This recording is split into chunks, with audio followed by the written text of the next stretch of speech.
Hi guys, today I decided to just spontaneously record a video right here from the pool. We are currently in Vietnam, still in Hanoi, and the weather is very gray and I don't know, foggy. So I thought I'd just give you a little update and tell you what I've been doing, what I was thinking about, and so forth. So after we left Hong Kong, in Hong Kong, by the way, every day I felt so sick. I felt so, oh my god, I thought it's pregnancy sickness, but it was actually not. It was just because my body didn't like this Chinese food. Like everything was fried, everything was so oily. And they don't use olive oil, which I'm used to coming from the Mediterranean, but like rice oils and sesame oils, and I almost like puked every single night, so it was really, really bad. And yeah, I was almost hopeless. I thought this is going to be it now for the next months, but thank God not. Because when we arrived here in Vietnam, the food is excellent. So the food is really, everything is healthy, everything is fresh. So I noticed immediately again and again and again how important it is to eat healthy and to really know deeply in your core that food is medicine, that food can either heal you or make you sick. Because I recently experienced again how fast food can make you sick if you make the wrong choices and if you go unhealthy. So yeah, now though, besides feeling not sick anymore, I'm just so tired. Like, oh my goodness, yesterday, oh, I can't think about it. I'm so tired. Yesterday, I took a 3 hour morning nap after the breakfast because I also realized that now in pregnancy, the only thing that does not completely knock me out when it comes to a workout is Pilates or a little swimming or a little walking. But every single time I lift weights, I just I can't, like, it's too much.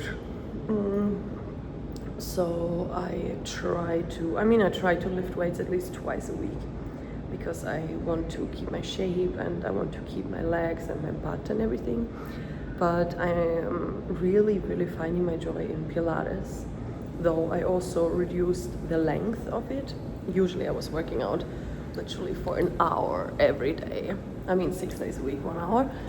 But now I'm doing half an hour, 35 minutes, and that's everything I do. I don't do more anymore because I don't know, I just don't have the energy. And I'm like, but then I can't because I already feel drained with almost doing nothing. So I can definitely not do more. And yeah, on the other side, here's no one, so it's okay.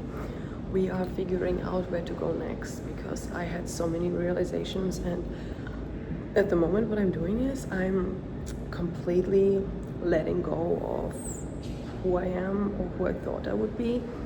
Because I don't know, every single time I do something based on my own efforts, it leaves me drained, it leaves me, I don't know, empty and exhausted, and I'm like, I don't even know what I want to do now anymore, because my life is about to change forever, and I don't know, it's like I don't want to do anything if I don't know what I want to do. So I feel like I'm just existing, I'm just existing, I'm living, I'm not overthinking my days, I'm going day by day. If we would be in the American mindset right now of ambition and success and achievement, then I'm definitely not there at the moment because I'm more in a surrender mode. Obviously today is January 23, so I'm still full blast into my surrender experiment, and so far, honestly, it's beautiful because I'm not trying, I'm just living, and I'm just not trying. So with that being said, for now we are still in Vietnam until Saturday or Sunday. We have this place, and then we have nothing, so we cancel absolutely everything else. I'm sorry, you guys. we canceled absolutely everything else because the feeling wasn't right. And I don't know, the only problem I have with a lot of places in Asia is that the air quality is not good and you cannot really walk because the streets are super crowded, like everything is full of traffic, and it's too overwhelming for me. Like, I know we're only doing this for 2 weeks, but I'm already so overwhelmed by all the noise and by all the traffic that I really crave a little bit more, I'm not saying civilized, but I don't know, I just a little more gentle.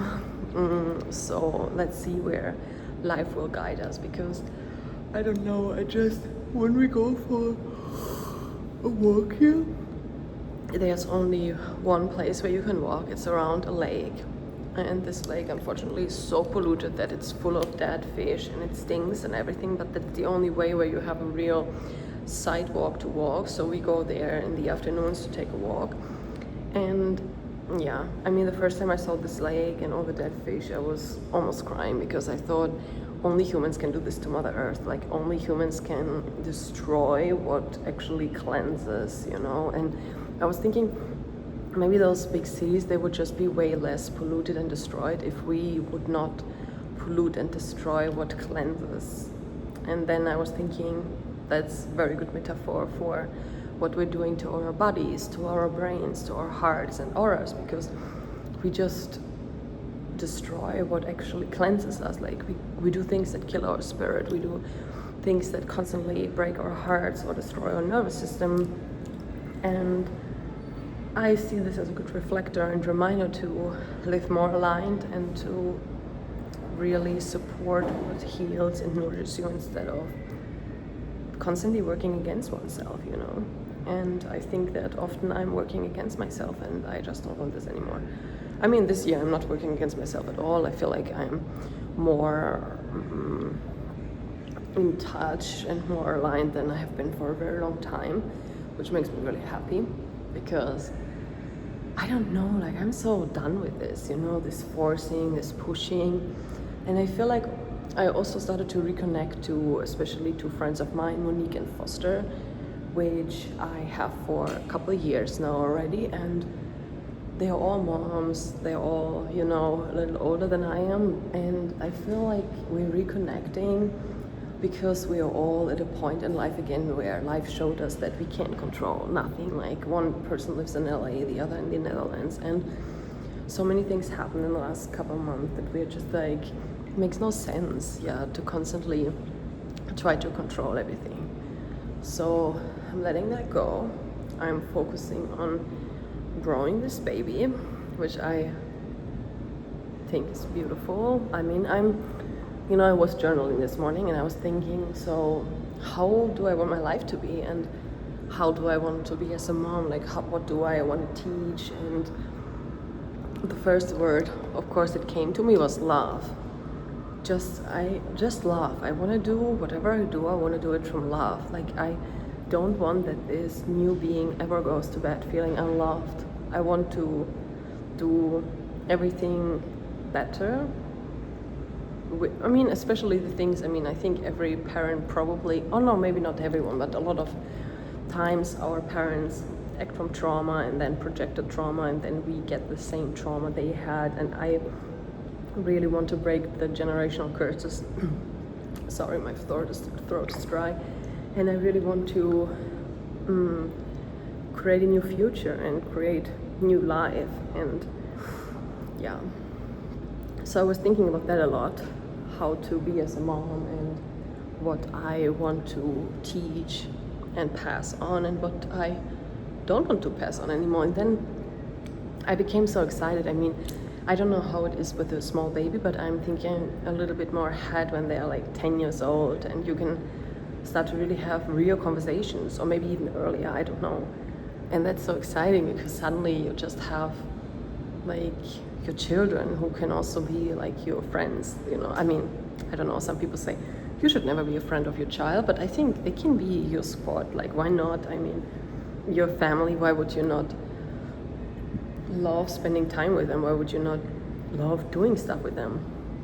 I think I will be a mom who will love to do stuff with the children. So yes, I'm looking forward to that and to all the conversations and just going through the growth and guiding them and just seeing what they're up to and like how they fall in love for the first time and how they experience the world. I'm really excited for it. Yeah, the only thing I don't know at the moment is my career. I don't know what I want to do. I don't know what to do with my projects that are still going on. Yeah, I don't know what to do. Especially since I don't know where I'm gonna live. And yeah, I don't know. It just feels like a bit blurry, you know? It feels like I don't even know if I want this anymore, or should I just give it away? Because it's like, I don't know, I just feel like my purpose in life completely changed. Sorry, I'm yawning. I just feel really like my purpose in life changed, and also, I mean, the last couple of days I was really like informing myself a lot and reading a lot and watching a lot of like sort of documentaries. And so often in a human's life, like the purpose can change. You start something, you do something, and then suddenly everything just falls apart so quickly, and you find yourself doing completely different things, thinking completely different thoughts. And I think this is me, and I'm not really eager to go back, you know. I don't want to go back at all, because I mean, especially my past career caused me so much pain and trauma, and I'm like, but do I really want to be a part of this anymore? Do I really want to do this anymore? Like, why would I invest more energy? It's like, it's exhausting, it's draining, you know. And I don't know, I think when we're getting older, we struggle so much. Like, we know that we don't want to do something anymore, but we don't really allow ourselves to get used to the thought of maybe starting all over again and doing something different, because obviously then you start, well, not necessarily from 0, but if it's a complete different field and you don't have anything, then it could be, but I don't know. I really don't. I just know that I want to one day look back on my life and be really proud. Like, proud that I always listened to my heart and that I was brave and courageous and I don't know, didn't just go with the flow, you know, just live, just exist. I don't want to be in those boxes. I don't want to be like, oh, I stayed because I thought I had to, because otherwise I'm not an expert anymore. I have to start from 0. Starting all over again is exhausting. I don't want to do this. So no, I don't want these thoughts to take me over and maybe steal away a lot of joy and a way different life than a way better life. Because I think that, I don't know, so often we have those ideas and concepts and plans in our heads, blah blah blah, but they're not really what we need, you know. And I always think God knows it better anyway, so why am I even trying? Why am I even trying to figure this life out? I mean, why are you trying to figure it out? So yeah, I guess today's message is surrender. Allow yourself to be brave and courageous, break out of boxes, and let God do its thing, you know. Oh yeah, by the way, I'm also reading a really interesting book. It's called Braiding Sweetgrass, and it speaks about language. And the most interesting thing is that there's a Potawatomi, that's, I think, an old Indian language which is almost erased.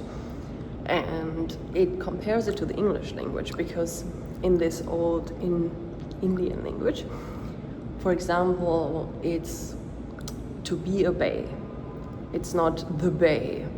And it says that the English language separates everything and makes it dead. So, for example, the bay, it feels then like an object, like a noun, right?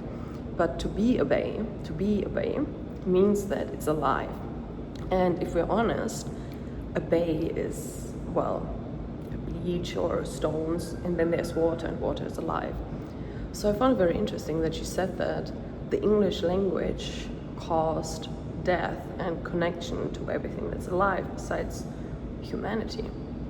And that the English language was one of the major reasons that human beings think so much different of themselves than everything else and everyone else. And I thought that was phenomenal. So let that think in, and I see you soon.